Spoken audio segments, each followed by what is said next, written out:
ओम शांति शांति।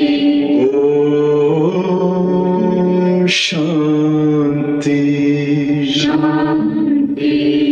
अंतर मन में ज्योति जगा लो, होगा दूर अंधेरा।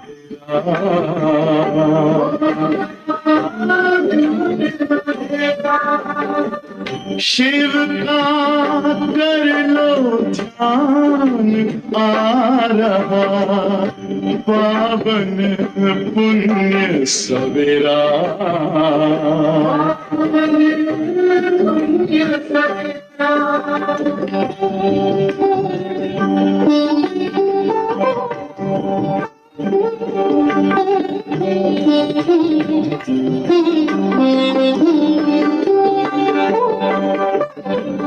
तुम हो कौन, कहाँ से आए, अपने आप को जानो।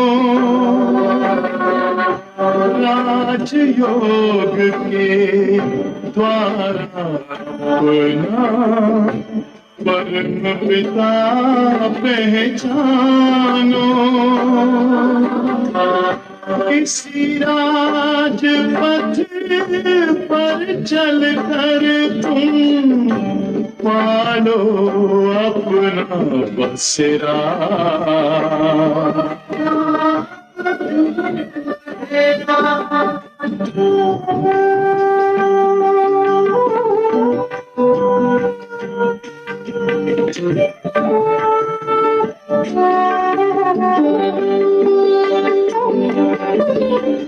तुम हो आत्मा तन से प्यारे, परमात्मा को प्यारे। दिव्य गुणों को धारण करके योगी बनो दुलारे। ज्योति बिंदु ही तोड़ेगा ये माया मोह का घेरा।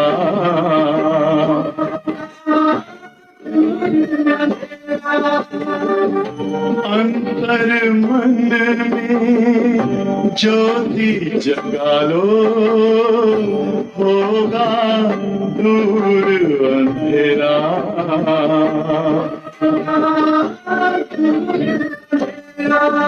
ओम शांति, ओम शांति, ओम शांति। ओम शांति। ओम शांति। मीठे बच्चे, यह भारत भूमि निराकार बाप की जन्मभूमि है। यहाँ ही बाप आते हैं तुम्हें राजयोग सिखलाकर राजाई देने, तुम्हारी सेवा करने। और प्रश्न है, शिव बाबा अपने हर एक बच्चे से कौन सी प्रतिज्ञा कराते हैं? उत्तर है, मीठे बच्चे, प्रतिज्ञा करो कि बाबा हम कोई भी विकर्म नहीं करेंगे। 5 विकारों का हम दान देते हैं। अंदर में डर रहना चाहिए, अगर हम दान देकर फिर वापस लेंगे तो बहुत पाप बन जाएगा, जिसकी कड़ी सजा खानी पड़ेगी। हरिश्चंद्र की कहानी भी इसी पर बनी हुई है। बाबा ने कहा, ओम शांति। यह बच्चों की है गॉडली स्टूडेंट लाइफ। बच्चे जानते हैं कि हम उनके पास आए हैं, वही कल्प कल्प भारतवासी बच्चों को आकर राज्य भाग्य देते हैं। भारत में ही आते हैं ना, यह भारत भूमि है। अपनी भूमि पर बहुत प्यार और रिगार्ड होता है। जैसे कोई विलायत का बड़ा आदमी यहाँ मरता है तो उनको विलायत ले जाते हैं, अथवा यहाँ का कोई बड़ा आदमी विलायत में मरता है तो उनको यहाँ ले आते हैं। अपनी भूमि का बहुत मान रखते हैं। भारत को कहा जाता है भगवान की जन्मभूमि। यह भी जानते हो जिसको भगवान अथवा अल्लाह परमात्मा कहते हैं, उनके सामने अभी तुम बैठे। यह भी जानते हो जिसको भगवान अथवा अल्लाह परमात्मा कहते हैं, उनके सामने अभी तुम बैठे हो। नाम तो जरूर चाहिए ना। अल्लाह कहते हैं तो भी लिंग की पूजा करते हैं, ईश्वर अथवा खुदा कहते हैं तो जरूर उनकी निशानी चाहिए ना। लिंग को सब तरफ पूजते हैं, चित्रों में भी आजकल देवताओं के आगे परमपिता परमात्मा का चित्र लिंग दिखाते हैं। वह है सबसे ऊंच, उनको अपना शरीर नहीं है, इसलिए निराकार कहा जाता है, साकार नहीं है। अभी तुम बच्चे जानते हो, हम उनके सामने कल्प कल्प हाजिर होते हैं शिक्षा लेने के लिए। भगवान आज है तो जरूर राजयोग सिखलाते होंगे। स्टूडेंट्स को राजयोग सिखाया था और वह राजा रानी बने थे। लड़ाई आदि की तो बात है नहीं। इन लक्ष्मी नारायण आदि ने लड़ाई से थोड़ी बादशाही पाई है, बिल्कुल नहीं। दुनिया बिल्कुल नहीं जानती कि इन्होंने सतयुग में राज्य कैसे पाया। अभी तुम बच्चे समझते हो हम बाप से राज्य ले रहे हैं, हम उनके सम्मुख बैठे हैं। वही बाबा है, कृष्ण नहीं। कृष्ण तो छोटा बच्चा है, वह रचना अभी बरोबर कृष्ण अपना पद ले रहे हैं, जो फिर भविष्य में कृष्ण कहलाएंगे। अभी तो पद ले रहे हैं। यह है सारी पढ़ाई की बात। तुम जानते हो बाबा हमको राजयोग सिखलाते हैं, जैसे मनुष्य मनुष्य को बैरिस्टर इंजीनियर आदि बनाते हैं तो मनुष्य ना।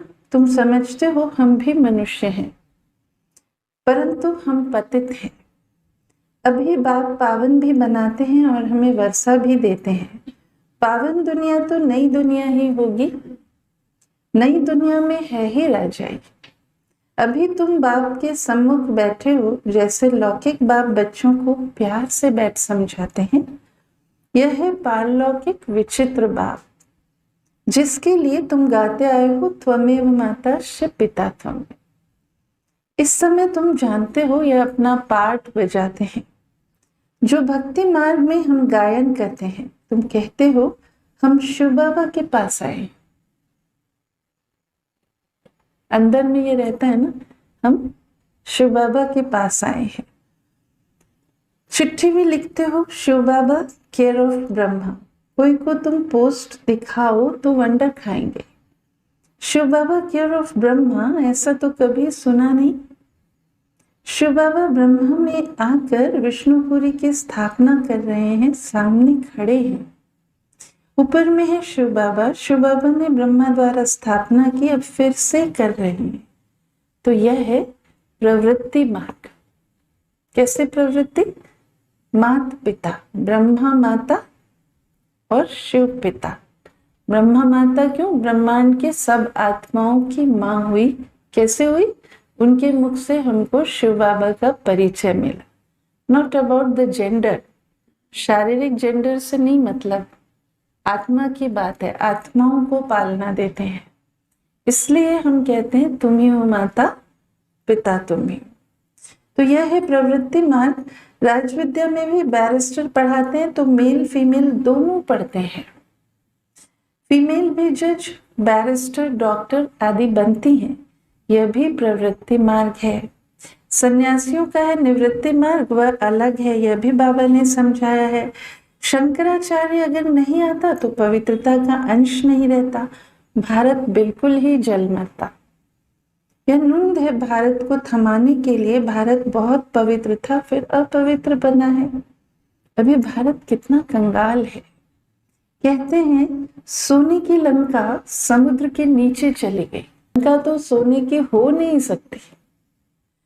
यहाँ पर सब कहानियां बैठ लिखी हैं जिनसे फायदा कुछ नहीं। तुम बच्चे जानते हो बरोबर बाबा हमको बिल्कुल सहज याद के बल से कितना ऊंच बनाते हैं। बाप प्रतिज्ञा करते हैं अगर निरंतर याद करने का पुरुषार्थ करेंगे तो विकर्म विनाश हो जाएंगे। भक्ति मार्ग में भी याद करने का पुरुषार्थ किया है ना। क्यों याद करते हैं? कि हमको साक्षात्कार हो। ऐसे नहीं याद करते कि कृष्णपुरी में हमको बादशाही मिल जाए, वह हम नर से नारायण बने। नहीं, तुमको भी यह आश नहीं थी कि हम मनुष्य से देवता बने। गाते भी हैं, मनुष्य से देवता किए करत न लागी बात। तुम देखते हो बरोबर कलयुग के बाद सतयुग आएगा। कलयुग में इतने मनुष्य हैं, सतयुग में एक धर्म होगा। अभी तुमको आत्मा और परमात्मा का भी ज्ञान मिला है। दुनिया में एक भी मनुष्य नहीं जिनको आत्मा का ज्ञान हो। आत्मा में 84 जन्मों का पाठ कैसे नूंदा हुआ है, यह कोई जानते नहीं। यह अक्षर भी कभी कोई से सुने नहीं है। बाप तो है ज्ञान का सागर, पतित पावन निराकार। तुम जानते हो हमारी आत्मा अब पाप आत्मा से पुण्य आत्मा बन रही है।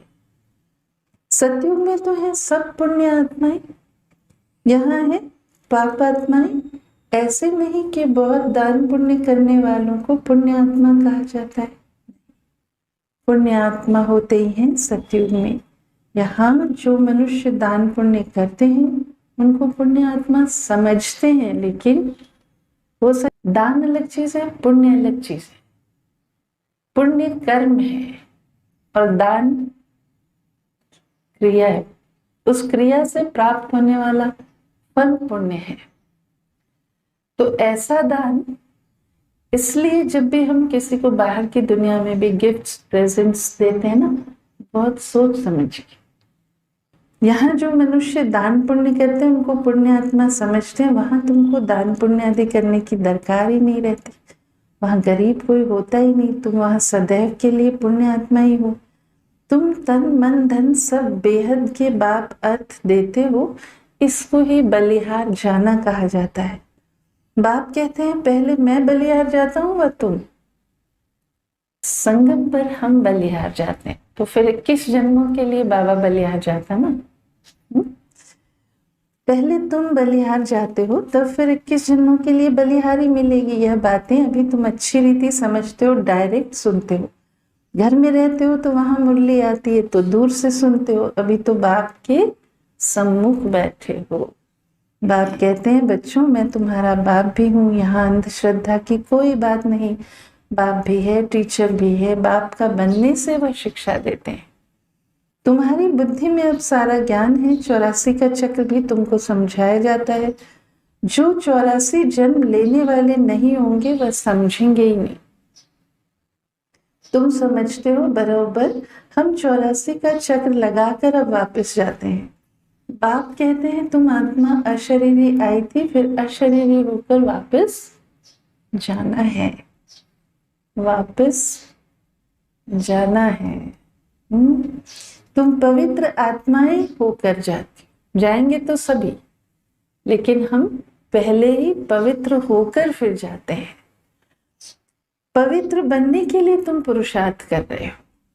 योग बल अर्थात याद बल से तुम पवित्र बन जाएंगे। योग अक्षर शास्त्रों का है, राइट अक्षर है याद। स्त्री को पति की अथवा पुरुष को पत्नी की याद रहती है ना, तो योग का अर्थ ही है याद। और योग हमको कोई सीखने की जरूरत नहीं, ऑलरेडी हम योग में रहते ही हैं। बस हमारा योग किससे है वो देखना है, वो शिफ्ट करना है। किसी का काम से योग, किसी का पति से, पत्नी से, किसी और संबंध से योग, किसी का स्थान से योग। बुद्धि जहां भी लगी हुई है वहां से उसका योग है ना। तो अभी हमको क्या करना है, सिर्फ ये सारे योग शिफ्ट करने हैं और एक बाप की याद से जुड़ना है। बाप भी कहते हैं मामिकम याद करो और संग बुद्धि योग तोड़। मुझे अपने बाप के साथ बुद्धि योग जोड़ो। याद करो, जितना याद करेंगे उतने तुम्हारे विकर्म विनाश होंगे। बरोबर भारत को कल्प कल्प वर्षा मिलता है। शिव जयंती भी मशहूर है। जैसे बुद्ध, क्राइस्ट आदि की जयंती है, वैसे निराकार शिव की भी जयंती। वह ऊंचते ऊंच हो गया। कृष्ण जयंती भी मशहूर है, परंतु वह क्या कर करते हैं किसको भी पता नहीं है।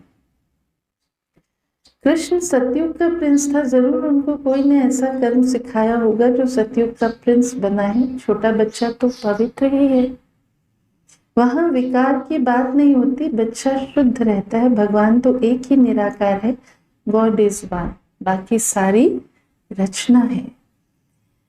रचना से रचना को कभी वर्षा नहीं मिलता, वर्षा तो बाप से ही मिलेगा, भाई को भाई से वर्षा नहीं मिल सकता। तो हम कितना भी देवी देवताओं को याद करते आते हैं, हमको वर्षा नहीं मिल सकता। तुम सब भाई भाई हो, ब्रदरहुड कहते हैं ना, बाप तो एक ही है, वर्षा बाप से मिलेगा। सर्व भाइयों का सद्गति दाता एक बाप है, सभी आत्माओं को बाप से वर्षा मिल रहा है। बाप कहते हैं मैं आत्माओं को आकर पढ़ाता हूँ, आत्माओं को सद्गति देता हूँ। बाप बैठ राजयोग सिखलाते हैं। इस पढ़ाई का पद तुमको यहाँ नहीं पाना है। वह बैरिस्टर आदि इस जन्म में बनते हैं, फिर दूसरा जन्म लेकर फिर से पढ़ेंगे। तुम जानते हो इस पढ़ाई से हम 21 जन्म के लिए प्रारब्ध पाते हैं। वहां सतयुग में डॉक्टर आदि कोई होते नहीं, वहां बीमारी ही नहीं होती, वहां तुम गर्भ महल में रहते हो, यहाँ गर्भ जेल में रहते हो जहां बहुत सजाएं रहते हैं। तब पुकारते हैं इस जेल से बाहर निकालो, बहुत सजाएं मिलती हैं, तब पुकारते हैं इस जेल से बाहर निकालो। हम फिर कोई भूल नहीं करेंगे। धर्मराज से प्रतिज्ञा करते हैं, यहाँ तुमको शिव बाबा से प्रतिज्ञा करनी है, बाबा हम कभी विकर्म नहीं करेंगे। 5 विकार हम आपको दान देते हैं, यह भी बाप जानते हैं विकार कोई ऐसे फट से नहीं छूटे। ठीक है, काम विकार तो फिर भी एक बार झटके से छोड़ देते हैं, लेकिन क्रोध का ऐसा है बार बार बार बार नॉक करेगा डोर, बार बार खुद को संभालना पड़ेगा। तो फट से नहीं छूटेंगे, टाइम लगता है। यहाँ तुमको प्रतिज्ञा करनी है, अंदर डर रहना चाहिए। हम विकारों का दान देकर फिर लेंगे तो बड़ा पाप हो जाएगा। जैसे राजा हरिश्चंद्र का मिसाल है, बाप जानते हैं ऐसे नहीं कि 5 विकार झट से छूट जाते हैं, नहीं, टाइम लगता है। तुम्हारी कर्मातीत अवस्था होगी तब लड़ाई लगेगी। यह 5 विकार हैं, बहुत बड़े दुश्मन। उनमें भी मुख्य एक है देह अभिमान, उसका दान देना कितना मुश्किल है, बार बार आता है, पता भी नहीं लगता कब देह अभिमान में आ गए। घड़ी घड़ी बाप कहते हैं अपने को आत्मा समझ, मुझ बाप को याद करो। पता है इतना जबरदस्त है ये कि जब हम ज्ञान में चलते हैं ना, शुरू शुरू में सालों साल ऐसे सुनते रहते हैं बाबा के मुंह, और पता ही नहीं पड़ता आत्मा को कि कितना गंभीर है सब कुछ। फिर जैसे जैसे आगे बढ़ते जाते हैं, जब उसका बीजारोपण करते हैं ना, हम अपनी एक एक एक्टिविटीज से अपने संस्कार बना रहे होते हैं, उस समय अपने ऊपर अटेंशन नहीं होता है। और जब वो फलीभूत होके अपने सामने आते हैं अपने ही संस्कार, फिर घबराहट होती है और वो डेस्टिनी बन जाती है। संस्कार पक्के हो गए तो डेस्टिनी बन जाती है। फिर क्या करेंगे? फिर तो इतनी आसानी से चेंज होने का नहीं। एक बार तकदीर जो बनी फिर वो तो पाना ही है। घड़ी घड़ी बाप कहते हैं अपने को आत्मा समझ, मुझ बाप को याद करो, परंतु यह होता नहीं है। कितना सिंपल स्टेटमेंट है लेकिन कितना गंभीर। यह होता नहीं है, डिक्लेयर कर दिया बाबा ने। देह अभिमानी बनने से फिर काम की चोट लगती है। देह अभिमान सबसे तीखा है, देही अभिमानी बनने की ही सारी मेहनत है। मुख्य देह अभिमान आने से ही पाप हुए हैं।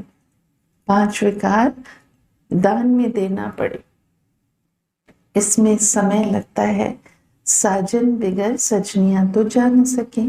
पहले साजन को जाना है, फिर सजनियां। साजन को आकर सब आत्माओं को ले जाना है। जब तक कर्मातीत अवस्था हो तब तक पुरुषार्थ करना है। देह अभिमान आने से ही फिर भूलें होती हैं। कहते हैं बाबा, देह अभिमान में आकर ही हम विकार में गिरे। तूफान तो बहुत आएंगे, विकार का संकल्प आए, परंतु कर्मेंद्रियों से कभी कोई पाप नहीं करना, क्योंकि एक बार कर्मेंद्रिय से कर लिया फिर संस्कार पक्का। माया को जीतने के लिए कितनी मेहनत करनी पड़ती है। बाबा कहते हैं अगर शादी की हुई है तो पवित्र रहकर दिखाओ, तो सन्यासी भी देखेंगे। की हुई है तो, ऐसे नहीं शादी की हुई नहीं है अब मैं शादी करके फिर पवित्र रह के दिखाऊंगी। This is wrong path. तुमको आमदनी देखो कितनी भारी है, पवित्र रह दिखाया तो बहुत ऊंच पद पाएंगे। तुम पर तो सब कुर्बान जाएंगे। बाबा भी महिमा करते हैं भले पवित्र भी रहे परंतु योग भी चाहिए। योग में ही घड़ी घड़ी विघ्न पड़ते हैं, देह अभिमान आ जाता है। तो क्या होता है, देह अभिमान एकदम डायरेक्ट नहीं भी आता। मान लो तो हम पहले को सेवा आती है, सेवा में हम एक्शन कॉन्शियस हो जाते हैं, एक्शन कॉन्शियस से बॉडी कॉन्शियस में आ जाते हैं, और वो सोल कॉन्शियसनेस कहीं चला जाता है, व्यवहार ही हमारा बदल जाता है, फिर ध्यान आता है, फिर खुद को ठीक करो, ये चढ़ना उतरना चलता रहता है। पवित्र रहते सो तो ठीक, पवित्रता से ही पवित्र दुनिया में वर्षा पाएंगे, परंतु फिर माया भी जोर रखेगी। माया बहुत वार करती है। बाप समझाते हैं यह सब होगा, बहादुरी दिखलाते हैं, परंतु साथ साथ निरंतर याद भी रहे तभी विकर्म विनाश होंगे। रुस्तम जो बनते हैं उनको माया भी बहुत सताती है। याद में मुश्किल रह सकते हैं, जो रह सकते हैं उनसे अनुभव पूछना चाहिए। क्या समझते हैं, कैसे रहते हैं, याद में रहने से विकर्म विनाश होंगे। यह बात ही बिल्कुल न्यारी नहीं है। यहाँ बैठे हो तो नशा चढ़ा हुआ है, यह भी समझते हैं भगवान एक ही निराकार है, न कि कृष्ण।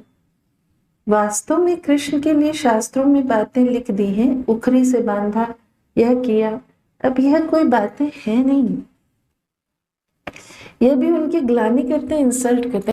ऐसी कोई बातें हैं नहीं, यह भी उनकी इंसल्ट करते हैं। कृष्ण में तो कोई भी अवगुण नहीं था। चंचलता करना यह भी बहुत बड़ा अवगुण है ना, चंचलता करना यह भी एक अवगुण है ना। कृष्ण तो बिल्कुल ही मर्यादा पुरुषोत्तम है, उनकी महिमा गाते हैं। सर्वगुण संपन्न, 16 कला संपूर्ण, संपूर्ण निर्विकारी। गाया जाता है गुरु ब्रह्मा गुरु विष्णु। अच्छा है क्या ऐसा, गुरु ब्रह्मा भी गुरु विष्णु भी गुरु? तो बाबा कहते हैं बोलो, गुरु तो हमारा है ही नहीं। हम इनको ना तो गुरु ना ईश्वर मानते हैं। ब्रह्मा को हम ना तो गुरु ना ईश्वर मानते हैं। ब्रह्मा इज अ मीडियम, साकार करता है शिव को इस धरा पर ब्रह्मा। इसलिए ब्रह्मा को हमने नंदी बैल की तरह बिठाया शिव के मंदिर में। पतित पावन तो एक ही निराकार है ना, साकार गुरु कोई पतित पावन हो ना सके। इस समय तुम परम पिता परमात्मा की सारी जीवन कहानी जानते हो। 5000 वर्ष में शिव बाबा का क्या पाठ बजता है यह तुम जानते हो बाप द्वारा। नॉलेजफुल तो बाप है ना, सुख शांति आनंद का सागर। यह महिमा उनकी है। बाप के पास खजाना है तो जरूर बच्चों को भी देते होंगे ना। अच्छा, मीठे मीठे सिक्के लधे बच्चों प्रति माता पिता बाप दादा का याद प्यार और गुड मॉर्निंग। रूहानी बाप की रूहानी बच्चों को नमस्ते। हम रूहानी बच्चों की रूहानी याद प्यार गुड मॉर्निंग और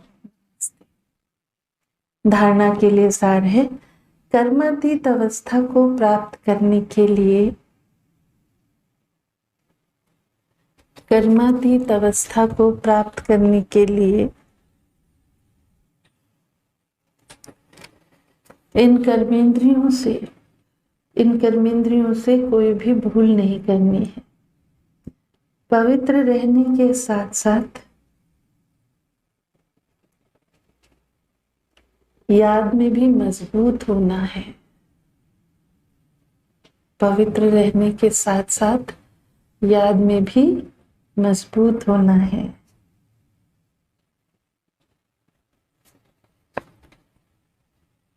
सदा पुण्य आत्मा बनने के लिए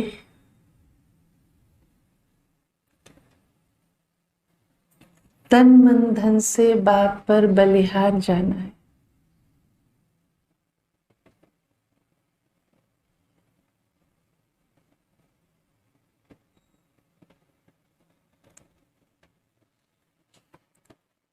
एक बार बलिहार जाने से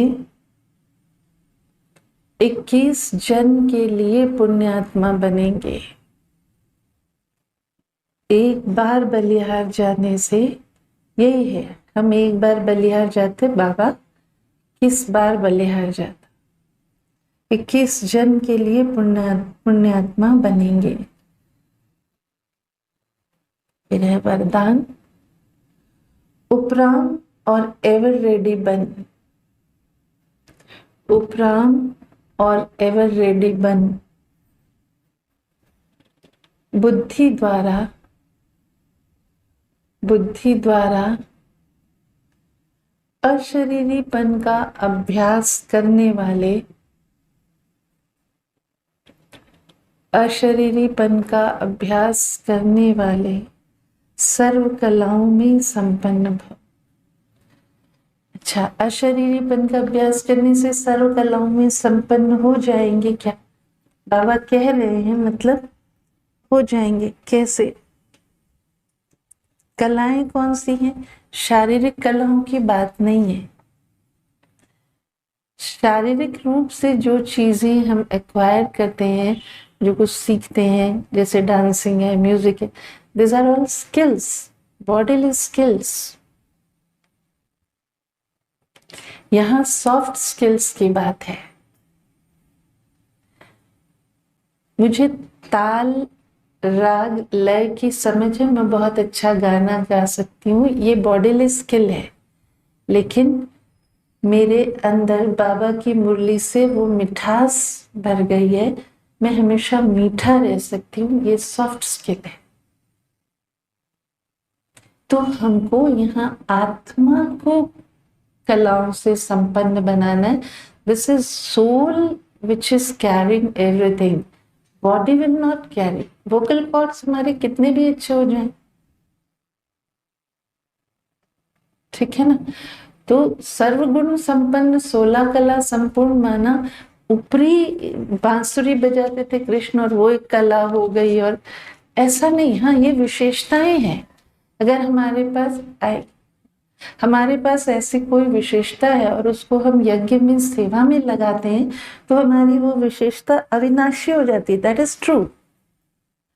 लेकिन आत्मा को संपन्न बनना है, वो सेवाएं भी करने के लिए आत्मा जब तक पावरफुल और संपन्न नहीं है, विल नॉट बी सक्सेसफुल। नहीं हो सकता, सफलता नहीं मिल सकती। कहीं ना कहीं जाके अटक जाएंगे, डिस्टर्ब हो जाएंगे, अटक जाएंगे, बाधा आ जाएगी, विघ्न आ जाएंगे। विघ्न तो आएंगे ही, लेकिन क्या मेरे पास वो पावर जमा है कि मैं क्रॉस करके आगे निकल सकती? जैसे सर्कस में कला दिखाने वाले कलाबाज का हर कर्म कला बन जाता है ना। जितना समय चाहे मोल्ड कर सकते हैं, यही कला है। आप बच्चे बुद्धि को जब चाहो, जितना समय, जहां स्थित करने चाहो वहां स्थित कर लो। यही सबसे बड़ी कला है। इस एक कला से 16 कला संपन्न बन जाएंगे। 16 कला संपन्न बन जाएंगे माना परफेक्ट बन जाएंगे, नो फ्लॉस। इसके लिए ऐसे उपराम और एवर रेडी बनो, जो ऑर्डर प्रमाण 1 सेकंड में अशरीरी बन जाओ, युद्ध में समय ना जाए। अभी ऐसे होता है ना, हमारा मन थोड़ा खट्टा हो जाता है, फिर उसको हम ठीक करते हैं, फिर जैसे घर में कचरा होता है, फिर क्लीन करो, फिर नीट एंड टाइडी होते होते हर चीज, तो वो नीटनेस, वो ऑर्गेनाइजेशन इधर आ जाए तो बाकी सब चीजें ऑटोमेटिक ठीक हो जाती है। अवस्था से व्यवस्था भी ठीक हो जाती। अगर व्यवस्था में गड़बड़ी होती है तो कहीं ना कहीं मेरी अवस्था में गड़बड़ है, तो चाहे घर हो, ऑफिस हो या सेंटर हो। स्लोगन, सरलता और सहनशीलता के गुण को धारण करने वाले ही सच्चे, स्नेही और सहयोगी।